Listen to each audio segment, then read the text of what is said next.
Okay guys, I'm here for my review of the 2010 Survivor Series. So I have 3 more of these to go.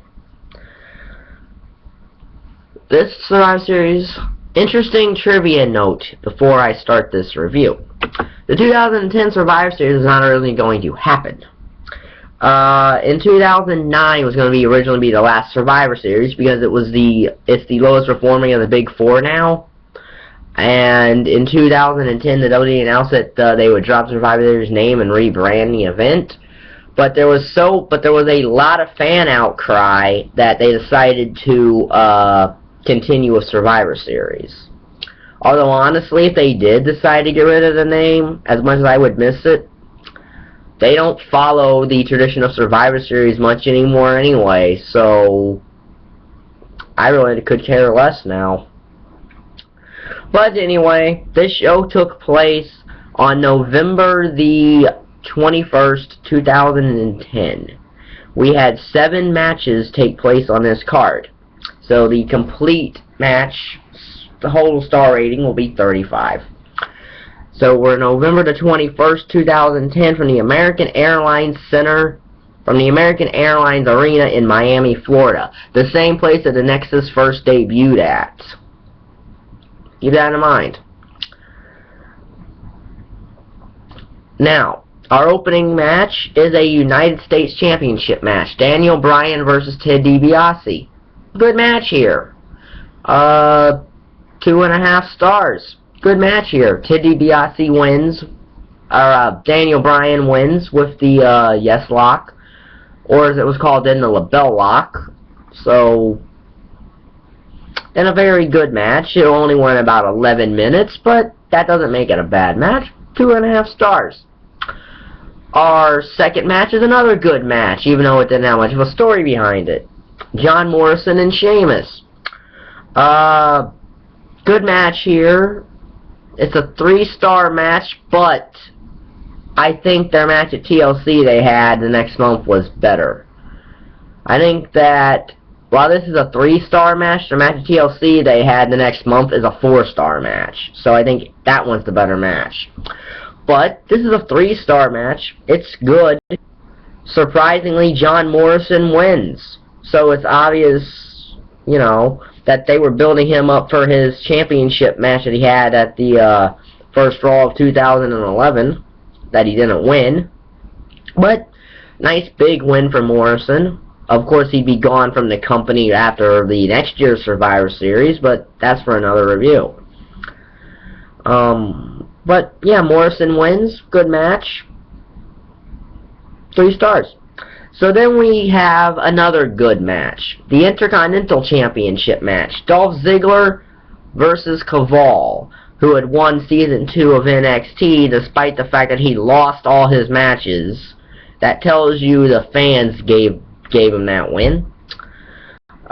Anyway, good match here. Doesn't go overly long, but it doesn't need to. This is Kaval's only pay-per-view appearance, as he would be released, I think, right before Christmas or right after Christmas of 2010, I think.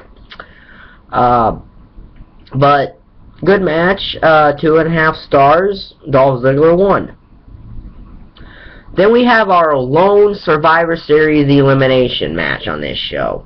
See what I mean by they don't follow the tradition of Survivor Series much? I think the perfect Survivor Series card would be at least 3 elimination matches, whether it be 5-on-5 or 4-on-4, and about 3 single matches or 4 single matches. That's a fine Survivor Series card. This only has 1, and it's not even that good. But it's Team Mysterio, Rey Mysterio, The Big Show, Kofi, Kingston, Chris Masters, and MVP. Okay. Taking on Team Del Rio, Alberto Del Rio, Cody Rhodes, Tyler Reks, Drew McIntyre, and Jack Swagger. Okay. This isn't that great of a match. It's 1.5 stars, and an elimination happens by a guy who wasn't technically eliminated. MVP and Chris Masters are eliminated first. Then technically Del Rio's eliminated because Big Show knocks him out, but 1, he wasn't legal in the ring, And 2, he was never pinned or submitted. Nor was he ever counted out. They never started a count out for him. Nor was he disqualified. He got knocked out, walked out, and they just never had him come back. That's the dumbest thing I've ever seen in Survivor Series, to be honest. Then Tyler Reks gets eliminated. Then Kofi Kingston gets eliminated. Then Mysterio and Big Show eliminate Cody, Swagger, and Drew to survive for their team. Like I said, this is a 1.5 star match. Del Rio elimination that wasn't really hurts this match, in my opinion. So, 1.5 stars. So then we get a handicap match for the Divas Championship. Laycool versus Natayla. Half star. Nothing against Natayla or Laycool. This match just isn't that great. Natayla won, as she should have. It was her final opportunity.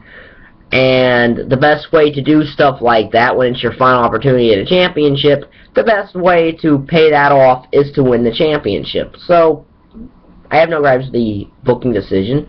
It's a half-star match just because it's not that good. And then afterwards, we get the return of Beth Phoenix, so who had been out with a knee injury. So that's nice. So then we get the World Heavyweight Championship match, Kane versus Edge. This match ends in a draw. It's a 2-star match. It's not really bad, but it's not anything to write home about.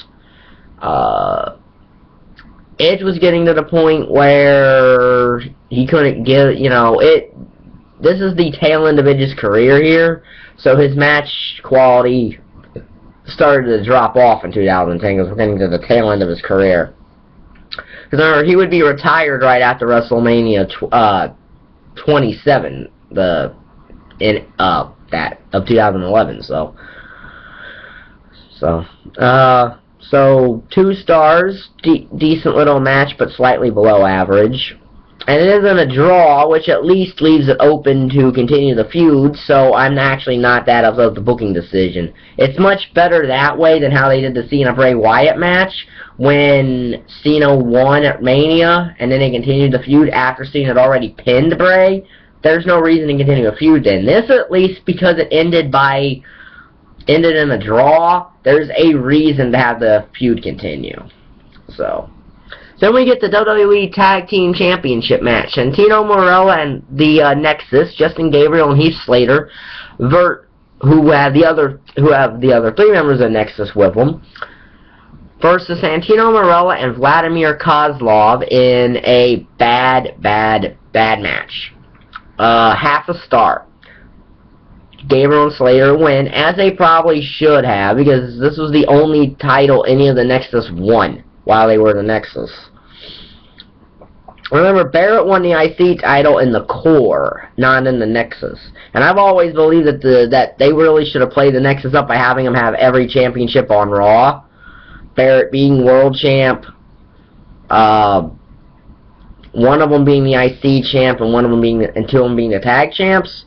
But I understand why they didn't have the IC title. None of them I didn't think were that good to be the IC champs. So, yeah.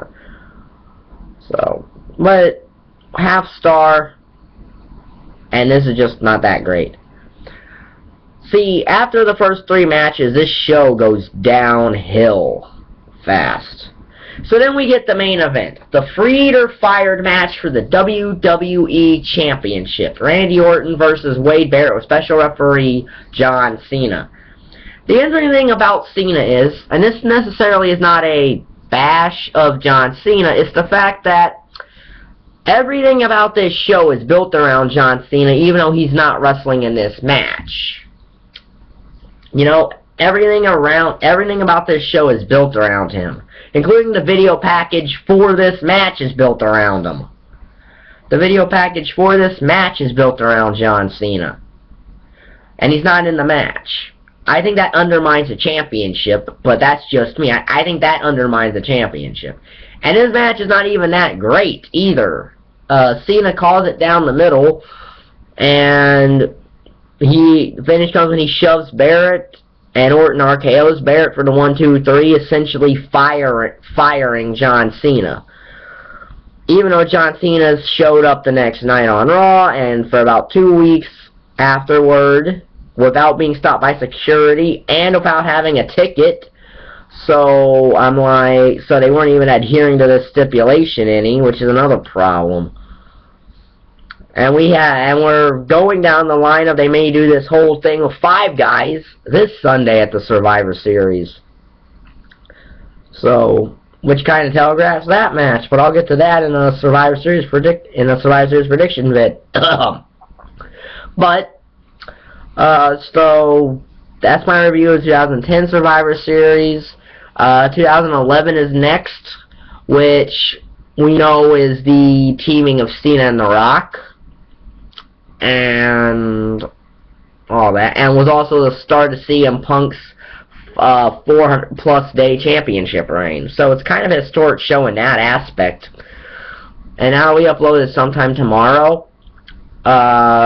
And I'll probably upload 12 and 13 on Saturday. So, and while I'm here, after the Survivor Series review is done, I am going to be doing a Starrcade review series. I've already watched 83. I'm going to watch every Starrcade from 1983 to 2000, from 2000, and start that as a review series. That'll be after this series, the Survivor Series review series. So, everything will be down there in the description box. So if you liked the video, hit the like button down there, hit the subscribe button down there, and thank you for watching.